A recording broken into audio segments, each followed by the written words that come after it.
Well, we begin in Sudan, where right now thousands of people have taken to the streets to protest against Monday's military coup. Major roads in Sudan's capital, though, have been closed, and a cybersecurity watchdog says the internet has also been blocked. The US and the UN, meanwhile, are calling on Sudan's military not to interfere with these demonstrations. At least 11 people have been killed during protests just this week. Activists have been broadcasting messages in mosques, urging people to continue their opposition to the military's takeover. Well, how did we get to this point in Sudan? The military seized power from a transitional government led by Prime Minister Abdullah Hamdok on Monday. General Abdel Fattah al-Burhan has dissolved the Sovereign Council. That ruling body was established after Omar al-Bashir was overthrown 2 years ago now. Burhan's also announced a state of emergency. He promises to hold elections in July 2023 and then hand power over to the elected civilian government. Still, protests have been held around Sudan to reject the return of military rule. Well, let's speak to our correspondent, HIBA Morgan. She's in Khartoum for us. HIBA, I know internet access is patchy, to say the least, but what are you hearing from the streets at the moment? Well, phone lines have been restored, and it's not clear if that is temporary or it will be permanent. It's been on and off since Monday, since the coup started. But we're hearing from activists on the ground that protests have started in several locations around the capital, Khartoum, including Khartoum's twin city of Durman.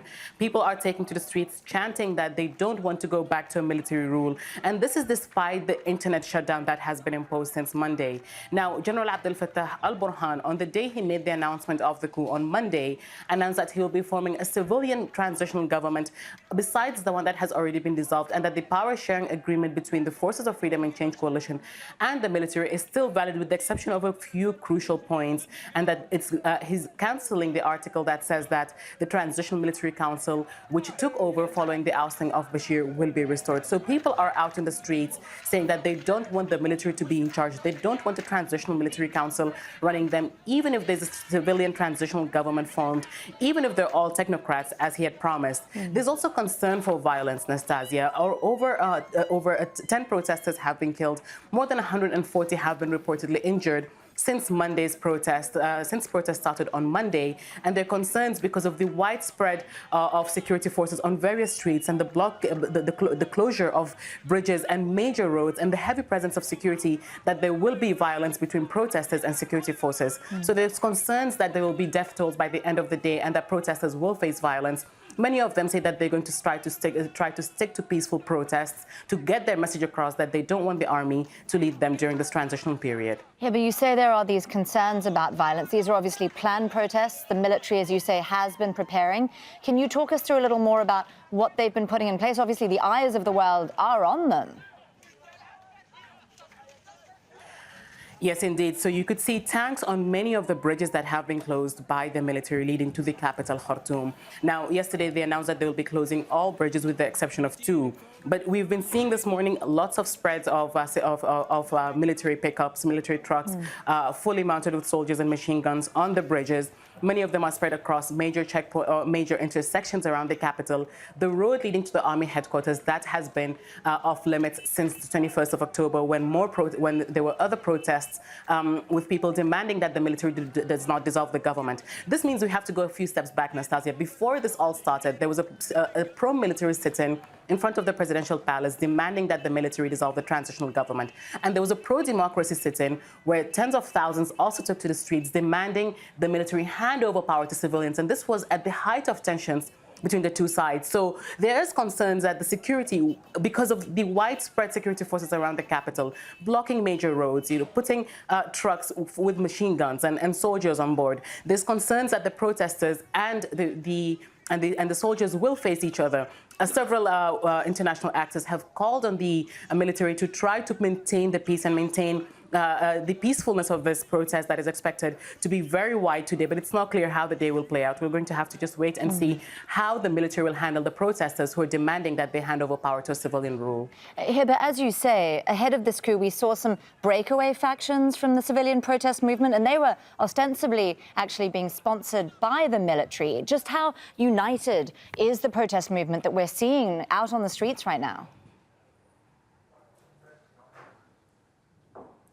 Well, the breakaway movement was from the Forces of Freedom and Change coalition. That is the coalition that led the anti-government protests in December 2018. Now, they have accused the Central Committee of that faction, of that coalition, of being exclusive and excluding many actors that were participating in the protest against President Omar al-Bashir. Now, when it comes to, when you look at the two sides of the Forces of Freedom and Change coalition, the Central Committee, and when you look at the Forces of Freedom and Change coalition, the National Charter Alliance, as they call themselves, they're both on opposite sides. One of them is supporting the military, saying that this is not a coup, but rather it's a correction of the path of the revolution. And the others are calling it a military takeover, a coup, because of the dissolution of the transitional executive cabinet and the Sovereignty Council. When you look at how united the Central Committee of the Force of Freedom and Change are, they were able to mobilize protesters without internet, with poor phone lines and communication. So it's clear that they still have the power of the streets, despite the fact that over the past 2 years, economic progress has been very slow. Reforms that people have been demanding for years since the transitional government took over has been very slow as well. But people say that they understand that because this is a transitional government, there's very little that they can do, and they have to wait until elections. So it's a battle of who has more support in the streets and who can have stronger cards when they come to the negotiating table, should there be negotiations. There's been talks of mediation efforts by the United Nations and by several countries, and it's clear that they're trying to mobilize support from the streets as much as they can, should they ever come to the negotiating table and talk about what comes next for Sudan's transition. And we are seeing those crowds there build on the streets in Khartoum and Omdurman. For now, though, we'll be speaking to HIBA throughout the day. Thank you, HIBA. Let's now bring in JONAS Horner. He is the Deputy Director for the Horn of Africa Project and a Senior Analyst for Sudan at the International Crisis Group. He joins us now from Nairobi. JONAS, as we've been saying, these are unsurprisingly some fairly huge crowds, and the military response is obviously not going to go unnoticed. Now, given the internet throttling and the road closures we've been seeing, what HIBA was describing there about the presence on the streets, how concerned are you that they're going to actually crack down fairly hard today? I unfortunately think there's a strong prospect of that. There have been significant and pointed warnings coming from international actors, both in Sudan and the diplomatic community outside of Sudan, hoping to forestall any violence that might come about today. But, the army has shown its face on the streets in key centers of Khartoum, at least today so far. And so we're really concerned that this may be the start of a new phase of violence in all of this. And I think the other component that we worry about is a splintering of the military. There's a vast array of armed actors that are out on the streets of Khartoum, and they all will take their orders from different centers, and that in itself holds plenty of opportunity for much more chaos and violence. Well, this coup was really only possible, JONAS, because Burhan and Hemeti, the very notorious general, managed to make peace with each other. I mean, he has quite the reputation for violent crackdowns. You allude there to a potential split within the military side. How united are they, especially with potential concessions on the horizon? The alliance that brought Hemeti and Burhan together, or back together, really, was after a moment in which they were almost at daggers drawn in early June. But I think the current agreement that has brought them into a bit of a coalition is very much short-term in outlook. It doesn't account for the clear and existential concerns that exist in Sudan, that have existed in Sudan since independence, that really pit center and periphery, and really, those who back Burhan, those who back Hemeti have vastly different concerns, vastly different interests at the end of the day. So this really is something of a short-term connection for Hemeti and Burhan. You mentioned there some of the international pressure. Obviously, that's been building on Burhan and the military side. And I see he's now saying that a new government will be led by a technocrat. There are obviously plenty of rumors going around, but there are talks also happening behind the scenes. How likely is it that Hamdok could potentially return to power, do you think? It's not out of the realm of possibility. Hamdok has certainly done his reputation, which had itself been battered in the last year or two, but he's done his reputation no harm by taking such a principled stand in not joining Burhan's government, in refusing to dissolve the cabinet in the days before this coup actually occurred. And you have a rather more clear set of demands that have just come out from a fairly cohesive set of protesters on the streets. And they're very keen to see, first of all, the overthrow and removal of Burhan and Hemeti and their arrest. They want to see the end of the state of emergency, and they do specifically seek the restoration of Hamdok at the head of the transitional government.